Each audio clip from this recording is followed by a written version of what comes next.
Hello बच्चों, myself Kailash Dhakad KD from reliable institute Kota. तो आज अपन डिस्कस कर रहे हैं 30 जनवरी 2023 जेईई मेन मॉर्निंग शिफ्ट का पेपर। और ये जो अपन क्वेश्चन डिस्कस करने जा रहे हैं ये टोटल मेमोरी बेस्ड क्वेश्चन है। मतलब जो बच्चे एग्जाम देके आए हैं उन्होंने अपने को जो क्वेश्चंस बताए हैं उसके अकॉर्डिंग अपन क्वेश्चंस बनाए। अपने डेटा थोड़े बहुत डिफरेंट हो सकते हैं जो ओरिजिनल पेपर में आए हो, क्योंकि ये टोटल मेमोरी बेस्ड क्वेश्चंस है। बच्चों ने जो बताया उसके अकॉर्डिंग अपन बात करने हैं। तो फर्स्ट क्वेश्चन जो है ट्रिग्नोमेट्री का, देखिए simple 10-15 degree 10-75 degree plus 10-195 degree upon 1/10 105 degree is equal to 2a, then find the value of a + 1/a।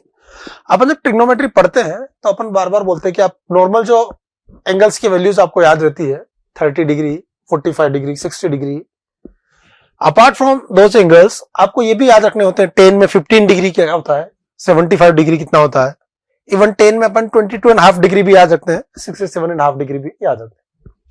ये वो कुछ यही पूछा आपसे। देखिए क्या है 10-15 डिग्री, ठीक है 10-15 डिग्री तो अपने को मालूम ही है। अपन चेंज कर देते हैं थोड़ा सा 10-15 degree plus 1/10 75 degree means cot 75 degree, और कोट 75 डिग्री को मैं लिख सकता हूं फिर से 10-15 डिग्री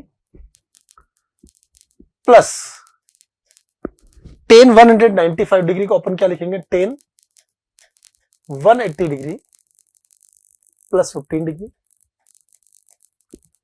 ये हो जाएगा आपका कोट 105 डिग्री। कोट 105 को अपन लिखेंगे cot 90 degree plus 15 degree. This is equal to 2a, ऐसा लिखा है।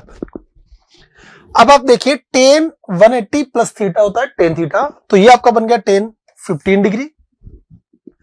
Coat 90 degree plus 15 degree, cot 90 plus theta होता है -10 थीटा, तो ये बनेगा -10-15 डिग्री। ये टर्म इससे कैंसिल होगी। This implies 2a is equal to 2-10-15 degree.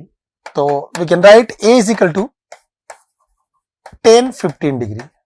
Now आपसे पूछा a + 1/a, तो a + 1/a कितना हो जाएगा बच्चों 10-15 डिग्री प्लस कोट 15 डिग्री। आपको वैल्यूज मालूम है, ये 10-15 डिग्री 2 - √3, कोट 15 2 + √3, दिस इज इक्वल टू 4। तो आंसर इसका हो गया 4।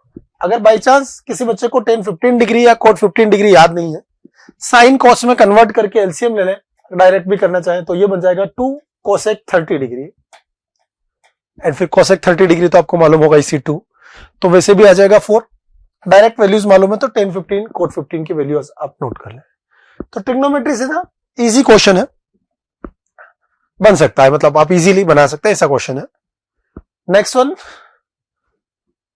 how many 4-digit numbers which are divisible by 15 can be formed using the digits 1, 3, 5 and 2 while repetition of digits are allowed? Repetition allowed है, इस बात को थोड़ा ध्यान से पढ़िएगा। अगेन मैं रिपीट कर रहा हूं, डेटा ये डिजिट्स हो सकता है डिफर कर रही हो एक्चुअल क्वेश्चन से, ये मेमोरी बेस्ड है, बच्चे ने जो बताया उसके अकॉर्डिंग अपन बात करें यूजिंग दिस डिजिट्स। और इंपॉर्टेंट बात ये कि रिपीटेशन अलाउड है। How many 4-digit numbers can be formed which are divisible by 15? तो अपन क्या बोलेंगे, divisible by 15 means number should be divisible by 3 as well as 5। 3 and 5 दोनों से डिविजिबल होना चाहिए। 4-digit नंबर बनाना है जो 3 से भी डिविजिबल होना चाहिए एंड 5 से भी डिविजिबल होना चाहिए। बच्चों 5 से डिविजिबल है, unit digit must be 5, multiple of 5, unit digit multiple of 5 होनी चाहिए, और अपने पास जो डिजिट है उनमें से मल्टीपल ऑफ 5 एक ही डिजिट है 5, तो यूनिट डिजिट मस्ट बी 5। तो यूनिट प्लेस को फिल करने का तो अपने पास एक ही तरीका है। अब अपने पास 3 प्लेसेस और बचे हैं, और अपने को ओवरऑल ये ध्यान रखना है कि नंबर मल्टीपल ऑफ 3 बन जाए। That means sum of digits multiple of 3 कब होगा, जब sum of digits multiple of 3 हो। Sum of digits multiple of 3 हो, अगर सम ऑफ डिजिट्स 3 से डिवाइड हो जाएगा तो नंबर 3 से डिविजिबल हो जाएगा। अब और आप डिजिट कौन सी यूज कर सकते हो, 1 5 3 2 कोई से भी 5 को भी फिर से यूज कर सकते हैं, रिपीटेशन अलाउड है। तो बच्चों अगर मैं ये चारों टर्म लेता हूं तो मैक्सिमम सम कितना आ सकता है इन चारों का? 20।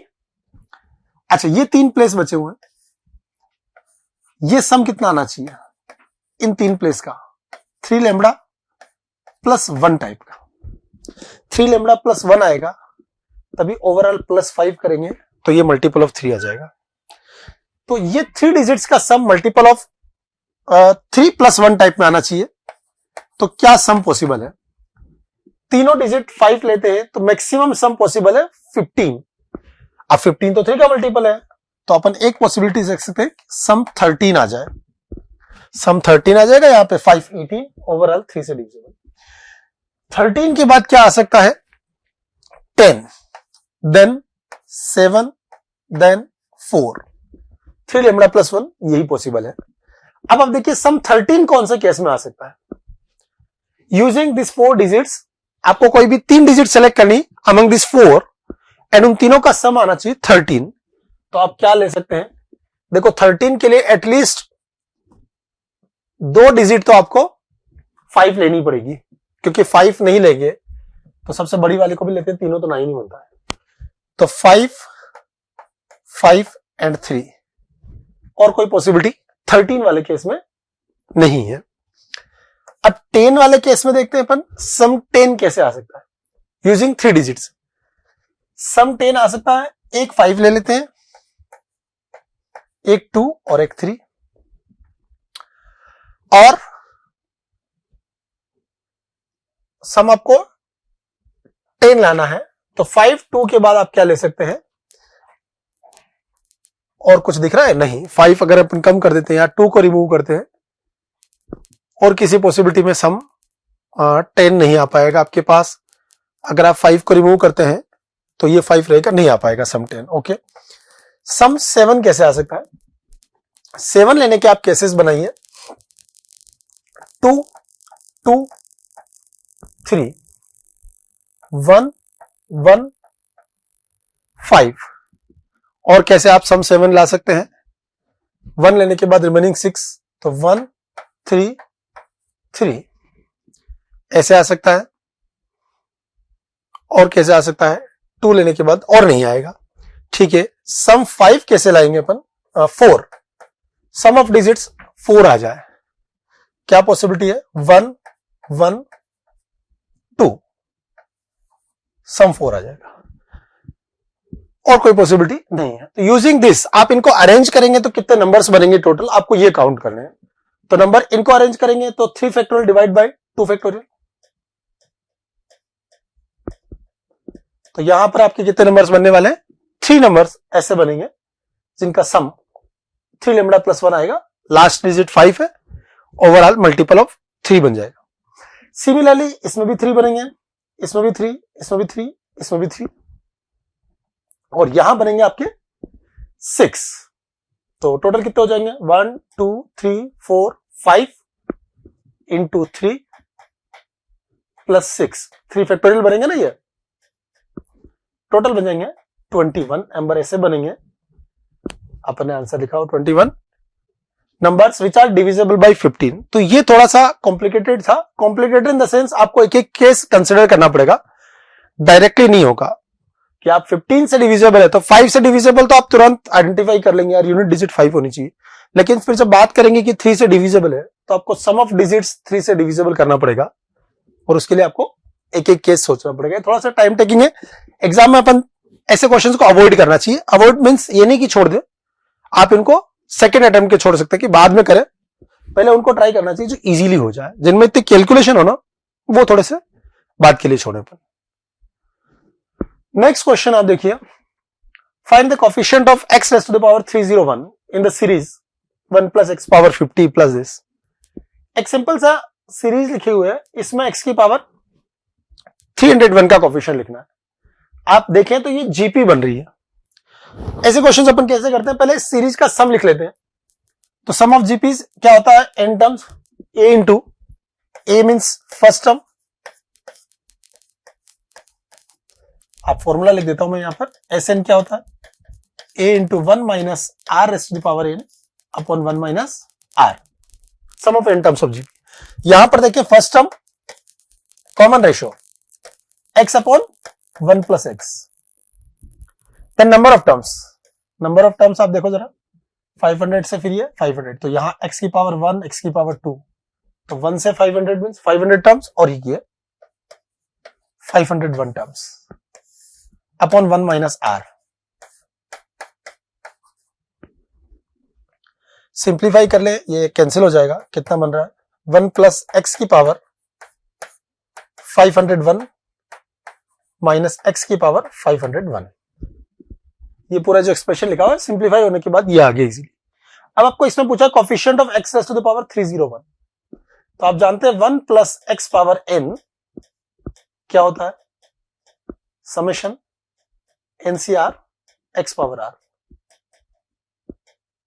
तो coefficient of x power n कितना होता है NCR, तो यहां पर कितना आएगा कोफिशिएंट ऑफ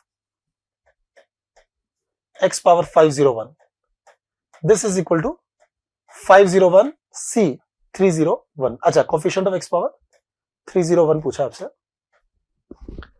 x पावर 301 का कोफिशिएंट 501 C 301, ऑप्शन ए में ये आंसर है। जैसे बाइनोमियल के जनरली जो क्वेश्चंस आते हैं कोफिशिएंट से रिलेटेड आते हैं, ये इजी क्वेश्चन है, जैसे मैं बोल रहा था ना आपको अभी कि कैलकुलेशन वाले को बात के लिए छोड़ दें, ये इजी है, ये आप फर्स्ट अटेम्प्ट में देखते ही कर सकते हैं इसको। नेक्स्ट क्वेश्चन देखिए, एरियाज, मैंने बोला ही था एरिया हमेशा आता है, और एरिया से जनरली जो क्वेश्चन आते हैं वही conic based, parabola, ellipse, hyperbola, ये यहां फिर से पैराबोला है, y square equal to x, area bounded by the curve y square equal to x, y equal to x and x equal to, larger area bounded by this curve. Larger area मतलब सबसे बड़ा area जो bound हो रहा है, आपको वो count करना था, कैलकुलेट करना है। इसमें अगेन वही बात है, बच्चों ने मेमोरी बेस बताया, श्योर नहीं है कि यही पूछा गया था या नहीं, अपन ये मान के चल रहे कि ये पूछा गया था, larger area bounded by this three curves. Area find करना सबसे पहला काम, आप एक रफ डायग्राम बनाए, शेडेड करें कौन सा एरिया फाइंड करना। सबसे पहला curve y square is equal to x, y square is equal to x, y is equal to x, and then x is equal to 2, x is equal to 2, ये vertical line बन जाएगी। अब area bounded by this three curves, bounded means ये तीनों boundaries मिला के जो enclose कर रही है वो एरिया आपको फाइंड करना है। तो दो जगह एरिया बाउंड हो रहा है, एक तो area bounded by this three curves, ये भी हो रहा है यहां पर, और एक एरिया अपन देखिए तीनों कर्व से ये भी बाउंड हो रहा है।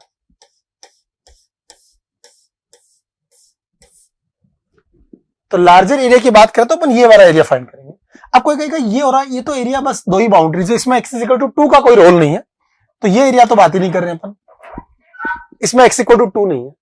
हम तीनों बाउंड्रीज की बात करें, y square equal to x, y equal to x and x equal to 2, तो तीनों बाउंड्रीज मिलकर एक एरिया ये बन रहा है और एक एरिया ये बन रहा है। जब बात लार्जर एरिया की हो रही है तो अपन नीचे वाला एरिया फाइंड करेंगे।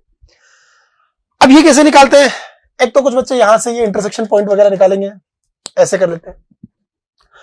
और अगर आपको डायरेक्ट रिजल्ट याद है तो देखिए ये आपका डबल ऑर्डिनेट हो गया, x equal to 2 is the double ordinate of the parabola y square equal to x। ये यहां पर 2 पे कितना आएगा, 2 comma minus root 2, 2 comma root 2। ये पूरा एक रेक्टेंगल बनेगा विद टेंजेंट वर्टेक्स। इस रेक्टेंगल का एरिया क्या होगा, length 2 root 2 into 2, 2 root 2 into 2, ये एरिया ऑफ रेक्टेंगल। और अपन ने पढ़ा area between parabola and it's double ordinate, area between parabola and it's double ordinate is always 2/3 of area of rectangle formed by double ordinate and tangent vertex. तो ये double ordinate and tangent vertex से जो rectangle बन रहा है, इसका area और इसका 2/3 ये वाला एरिया आ गया। अब इसमें से माइनस कर देते हैं, ये वाला एरिया रिक्वायर्ड एरिया आ जाएगा, और ये एरिया क्या आएगा, ये इंटरसेक्शन पॉइंट 1, 0 से 1 upper curve minus lower curve, root x minus x dx. ये बन गया आपका 8 रूट 2/3 माइनस, इसको इंटीग्रेट कर ले, 2/3 माइनस हाफ, तो ये 1/6 आ गया। तो ऑप्शन फर्स्ट में ये लिखा मैंने। अब कुछ बच्चों को ये फॉर्मूला याद नहीं होता, ये जो लिखा ना अपने 2/3 into area of rectangle formed by double ordinate and tangent verticals. तो वो क्या करेगा, फिर यहां से ब्रेक करके निकालेगा। पहले यहां से 0 से ये वाला एरिया निकाल लेगा, ये ट्राइंगल का आ जाएगा, ये निकालेगा, ये निकालेगा। थोड़ी कैलकुलेशन ज्यादा हो जाएगी बट हो जाएगा। ऐसा नहीं है कि फॉर्मूला याद नहीं तो क्वेश्चन नहीं होगा, ऐसा कुछ नहीं है। तो एरिया का अच्छा क्वेश्चन है, हमेशा आता है और फिर से आएगा। अभी जितने भी अटेम्प्ट बाकी है सब में एरिया से क्वेश्चन जरूर आएगा। Next one, definite integration evaluate this. ये बड़ा फर्जी सा क्वेश्चन है और ऐसे लेबनीज तौर पर बोलते ना, ऐसे बहुत इजी वाले क्वेश्चन आते हैं। लिमिट पूछिए, देखो x टेंडिंग टू 0 पर ये 0 बन रहा है, x को 0 लिखोगे तो ये 0/0। तो जब 0/0 फॉर्म बन रही है तो अपने को क्या आता है, LH रूल लगाना होता है। और LH रूल लगाएंगे तो क्या होगा, डिफरेंशिएट करेंगे, डिनोमिनेटर का डिफरेंशिएशन 4x³ हो गया डेरिवेटिव, न्यूमरेटर को डिफरेंशिएट करें 48 इंटू लेबनीज थ्योरम ले जाएगा डेरिवेटिव ऑफ इंटीग्रल, कितना आएगा x³ upon 1 plus x to the power 6। x³ से x³ कैंसिल, कितना आ गया ये, limit x approaching to 0 12 upon 1 plus x power 6, x को 0 लिखा, दिस इज 12। तो ये बहुत फर्जी सा क्वेश्चन है और ये लिमिट वाला लेबनीज थ्योरम के जनरली जो आते हैं बहुत इजी है, खास बात नहीं है।